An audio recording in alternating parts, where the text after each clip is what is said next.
मी इनामदार आरे या ठिकाणी VNR प्रतिनिधी म्हणून काम पाहत असतो।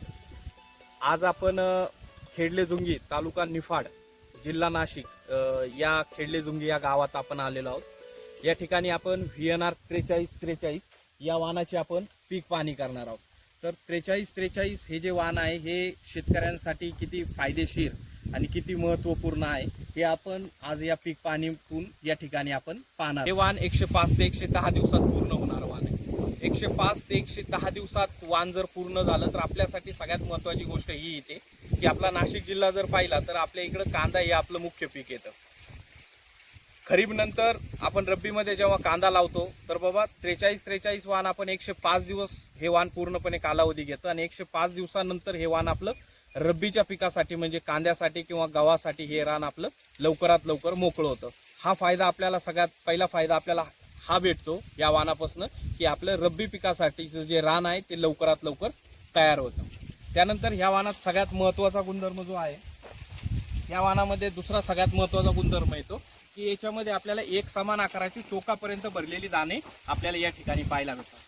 जर आपण या ठिकाणी जर पाहिलं तर या ठिकाणी सगळ्यात महत्त्वाचं की आपल्याला एक समान आकाराची टोकापर्यंत भरलेली दाणं कंस आपल्याला या ठिकाणी पाहायला भेटतील। आता एक समान आकाराची टोकापर्यंत भरलेली जर कंस जर आपल्याला जास्त प्रमाणात भेटली तर आपलं जेणेकरून आपलं उत्पादन जास्त प्रमाणात वाढेल।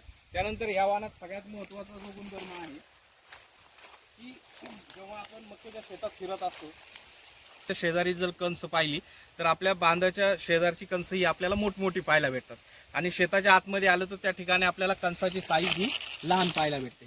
परंतु 4343 वाहनाची खासियत ही आहे की याच्यामध्ये जर आपण शेताच्या मध्ये आलो तरी सुद्धा आपल्याला कंसाची जी लांबी आहे ती आपल्याला मोठ्या आकाराची कंस पाहायला भेटतात। आता आपण ज्या ठिकाणी उभा आहोत तो जर आपण प्लॉट पाहिला तर हा प्लॉट जवळजवळ आपण शेताच्या सेंटर मध्यभागी उभा आहोत आणि या ठिकाणी आपण जर कंसही पाहिली तर आपल्याला या ठिकाणी मोठमोठ्या आकाराची कंस आपल्याला या ठिकाणी पाहायला भेटतात। म्हणजे शेताच्या मध्ये सुद्धा पण आपल्याला एक समान आकाराची आणि टोकापर्यंत भरलेली मोठी कंस पाहायला भेटतात। त्यानंतर या वाहनात सगळ्यात महत्त्वाचा जो गुणधर्म आहे, सगळ्यात महत्त्वाचा या वाहनामध्ये जर आपण गुणधर्म पाहिला की बाबा हे वाहन जे आहे की बाबा आपण 105 दिवसानंतर हे वाहन जर आपण सोंगलं किंवा मका त्याचं कणीस काढलं तरी सुद्धा आपल्याला चारा हा पूर्णपणे हिरवागार चारा पाहायला भेटतो। म्हणजे बाबा आपल्याला उत्पन्नाबरोबर या वाहनापासून आपल्याला चारा सुद्धा भेटू शकतो। त्यानंतर ह्या वाहनात सगळ्यात महत्त्वाचा गुणधर्म हा येतो की याच्यामध्ये मोठ्या आकाराची कंस आपल्याला भेटतात, परंतु जर आपण एक कणीसमध्ये जर ह्या वाहनामध्ये जर आपण लाईनी जर मोजल्या तर आपल्याला तर याच्यामध्ये आपल्याला उभ्या ज्या लाईनी आहेत ह्या 40 पासून 45 पाहायला भेटतात आणि आडवा जो घेरा आहे हा आडवा आपल्याला 16 पासून 20 पाहायला भेटतो। म्हणजे याच्यामध्ये उभ्या आणि आडव्या ओळींची संख्या जास्त असल्यामुळे आपल्याला दाण्यांची संख्या जास्त भेटते आणि दाण्यांची संख्या जास्त भेटली तर आपल्याला उत्पादन जास्त भेटलं।